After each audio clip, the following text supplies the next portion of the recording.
America में tariff को लेकर एक बार फिर से एक बड़ा फैसला सामने आया, जिसका असर लाखों इंपोर्टर्स और हजारों कंपनियों पर पड़ सकता है। अमेरिका के इंटरनेशनल ट्रेड कोर्ट के जज रिचर्ड ईटन ने सरकार को आदेश दे दिया है कि जिन इंपोर्टर्स से अवैध रूप से टैरिफ वसूला गया था, उन्हें अब रिफंड दे दिया जाए। ये रिफंड संभावित रूप से अरबों डॉलर का हो सकता है और इसमें ब्याज भी शामिल होगा। दरअसल पिछले महीने अमेरिकी सुप्रीम कोर्ट ने कहा था कि international emergency economic powers act यानी IEEPA के तहत वसूले गए कई टैरिफ अवैध तरीके से लिए गए थे। रिपोर्ट के मुताबिक अमेरिकी सरकार ने इन टैरिफ के जरिए 130 अरब डॉलर से ज्यादा की राशि इकट्ठा की, जो उस समय की ट्रेड पॉलिसी का अहम हिस्सा थी। लेकिन सुप्रीम कोर्ट ने यह साफ नहीं किया था कि इंपोर्टर्स को पैसे वापस कैसे दिए जाएंगे, जिससे काफी भ्रम की स्थिति बनी हुई थी। अब मैनहट्टन स्थित US court of international trade के जज ईटन ने कस्टम्स एंड बॉर्डर प्रोटेक्शन यानी CBP को निर्देश दिया है कि वो उन सभी शिपमेंट्स की एंट्री लागत को फाइनल करें जिन पर टैरिफ लगाया गया था, और जहां अवैध वसूली हुई है वहां इंपोर्टर्स को रिफंड दिया जाए। सामान्य तौर पर जब कोई सामान अमेरिका में लाया जाता है तो इंपोर्टर्स पहले अनुमानित ड्यूटी जमा करते हैं और लगभग 314 दिन बाद उस एंट्री की अंतिम लागत तय होती है, जिसे लिक्विडेशन कहा जाता है। अब जज ईटन ने कहा है कि इस प्रक्रिया में टैरिफ हटाकर एक्स्ट्रा रकम को ब्याज के साथ वापस किया जाए। हालांकि कस्टम एजेंसी का कहना है कि यह काम आसान नहीं होगा। उनके मुताबिक 7 करोड़ से ज्यादा एंट्री रिकॉर्ड की समीक्षा करनी पड़ सकती है और ये पैमाना पहले कभी नहीं देखा गया। इसलिए एजेंसी ने कोर्ट से पहले 4 महीने का समय मांगा था, जिससे वो रिफंड देने की पूरी प्रक्रिया तय कर सके।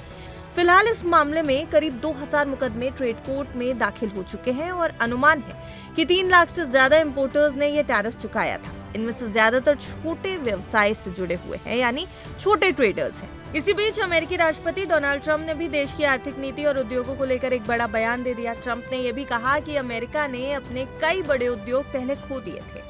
उनके मुताबिक देश ने अपने कार उद्योग का लगभग 54% हिस्सा खो दिया था और चिप इंडस्ट्री भी बाहर चली गई थी। लेकिन अब कई देश फिर से अमेरिका में निवेश कर रहे हैं। ट्रंप ने साफ कहा कि अगर कंपनियां अमेरिका छोड़कर कहीं और जाकर प्रोडक्ट बनाती हैं तो फिर उसे अमेरिका में बेचती हैं, तो ऐसे प्रोडक्ट पर 100, 200 यहाँ तक कि 300% तक टैरिफ लगाया जा सकता है। एक बार सुनिए आप डोनाल्ड ट्रंप का ये बयान। Americans are still concerned that the massive energy demand from AI data centers could drive up their electricity bills in the future, and we understand that.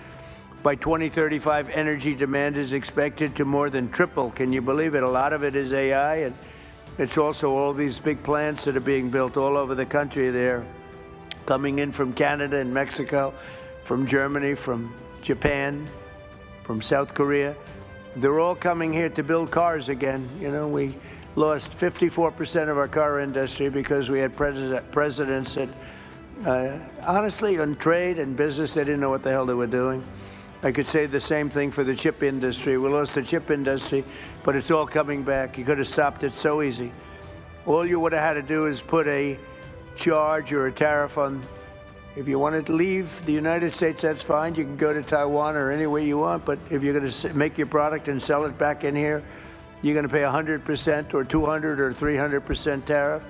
And nobody would have ever left, but they missed that opportunity. But it's not going to matter now because it's all coming. They're all coming back. कुल मिलाकर America में tariff और trade policy को लेकर बड़ा बदलाव देखने को मिल सकता है। आने वाले समय में ये फैसला न सिर्फ अमेरिकी कारोबार बल्कि ग्लोबल ट्रेड पर भी बड़ा असर डाल सकता है।